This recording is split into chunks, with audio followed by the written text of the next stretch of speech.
Left off with the EKG, monitoring that electrical activity of the heart. And don't forget, it's the electrical activity based upon movement of ions, because once again, it's muscle tissue, the cardiac muscle. So just a quick look back. This would be the normal EKG. So if you ever got to see one and it looks something different from this, please go get help, okay? Because somewhere, like for example, this is a heart attack, okay? Other things are leading up to possible death for the patient, okay? So be sure to go get some help for the people if you see anything other than that normal EKG.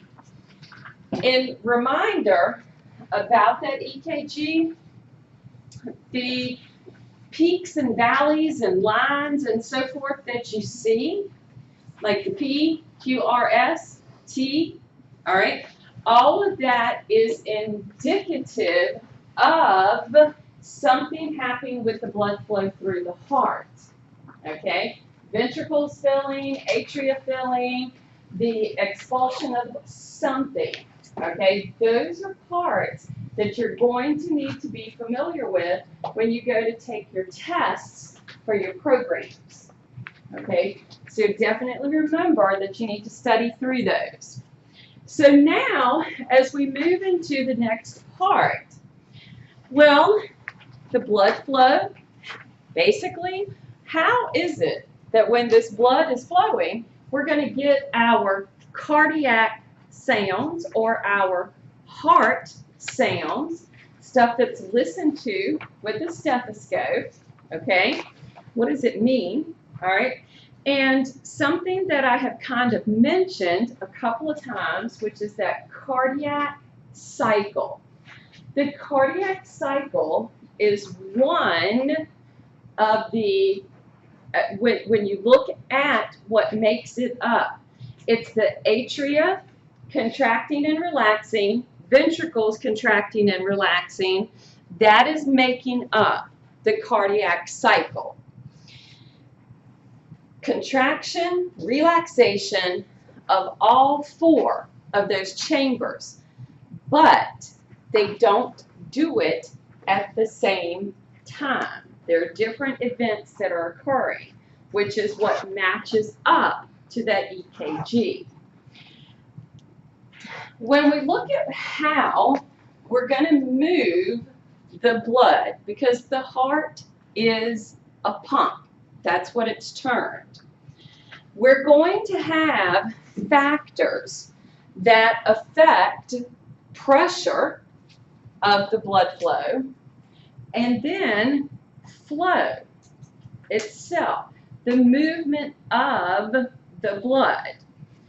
When we talk about flow, because that's sort of what it's happening, not just through the heart itself, but through the vessels also, these tubes, okay? When we look at the flow of the blood, pressure, that is what is going to make that fluid move.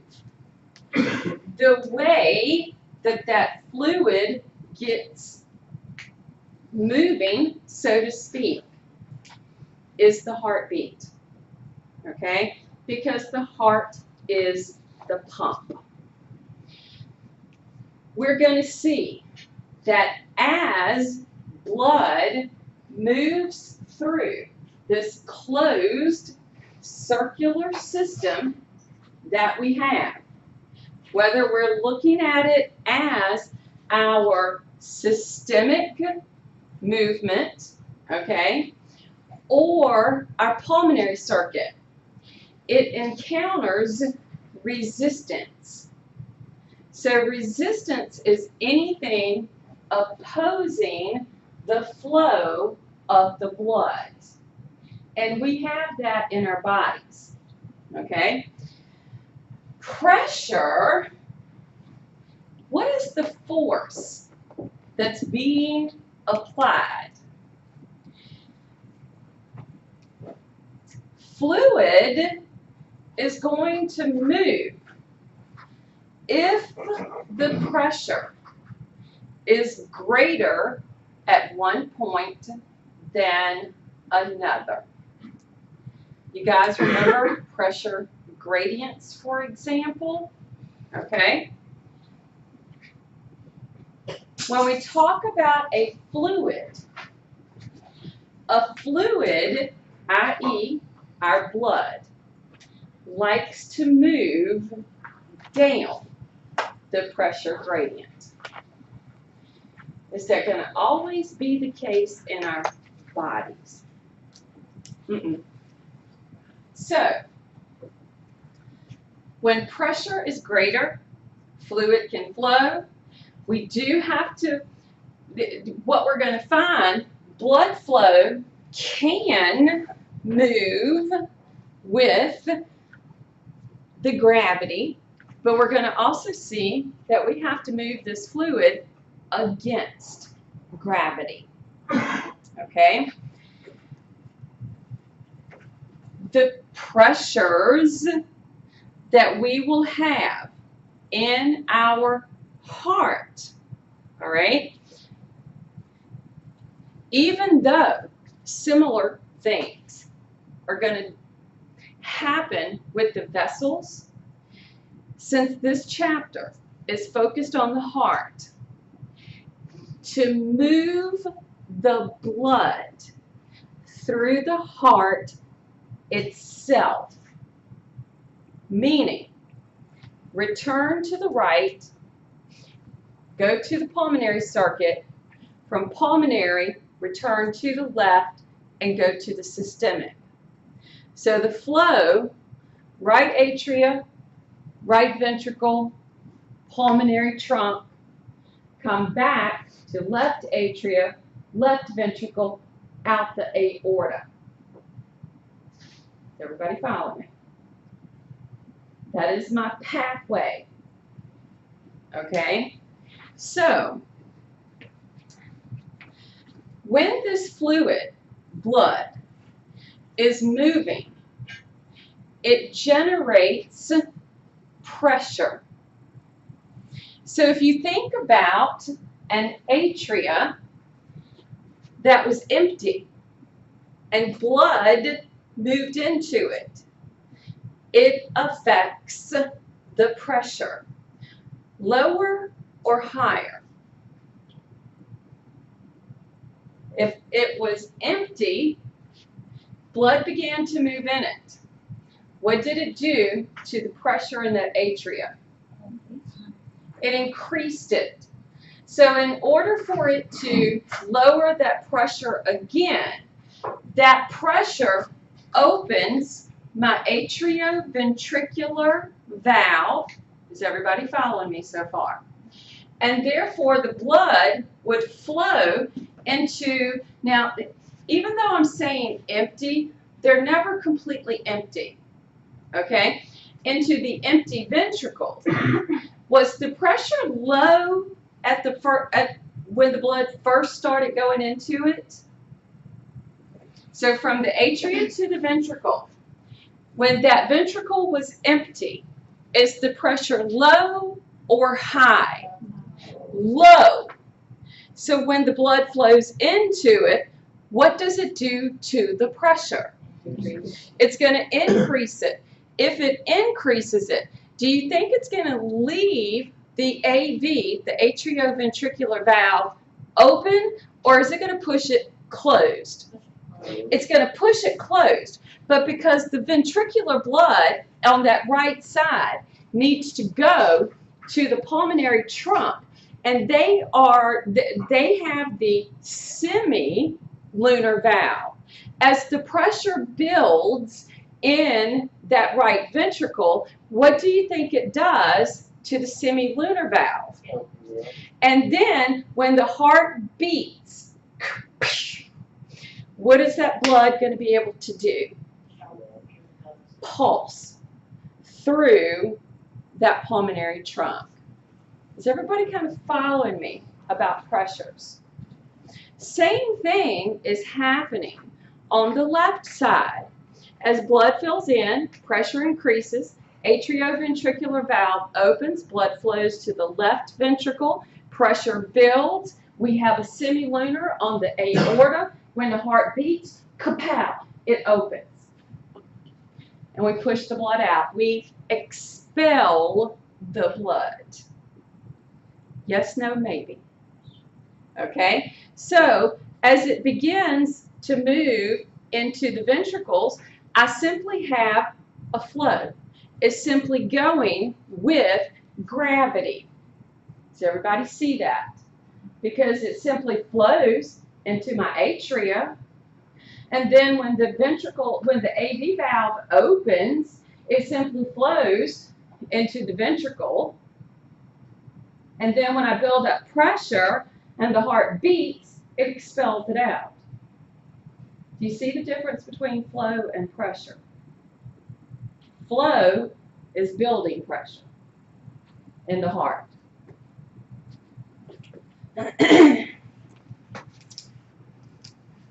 Could you go over like how the blood flows like from the right atrium to? Okay, so remember, return is to my right atrium, from the right atrium to the right ventricle. That goes through my pulmonary circuit, because that's going to go to the lungs. Return is to the left atria, to the left ventricle, and to my aorta for systemic. The pathway. So our opening and closing of these valves in the heart, whether one of these atrioventricular or one of the semilunars, okay, we are dependent on flow into the heart and pressures building.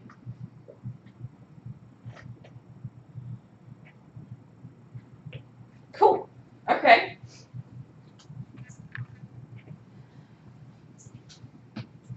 When we look at this movement of the blood through the chambers, it generates sound, which is kind of cool, okay?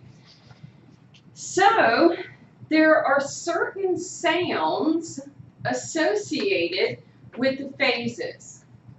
Remember, I have to have atria contract and relax. I have to have ventricles contract and relax. Phases. Does that make sense? At each point, this movement of the fluid, okay, makes a sound. Anybody ever used a stethoscope properly? Other than to sit there? Okay? And you listened to something? Okay? Do you guys hear the lubdub? See, Brian? No? Were you listening to breath sounds, Reed? No? So, the sounds, they tend to say, it sounds like lubdub, lubdub, lubdub. That's what they say. Okay? I tend to be the one that plays with the stethoscope.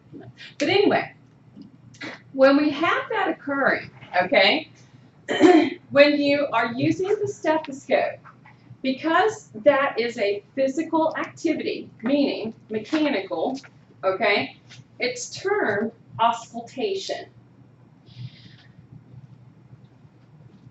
There are two sounds normally, okay, under normal conditions, and they're based, remember, atria have to contract and relax, ventricles have to contract and relax, lubdub. Lift up.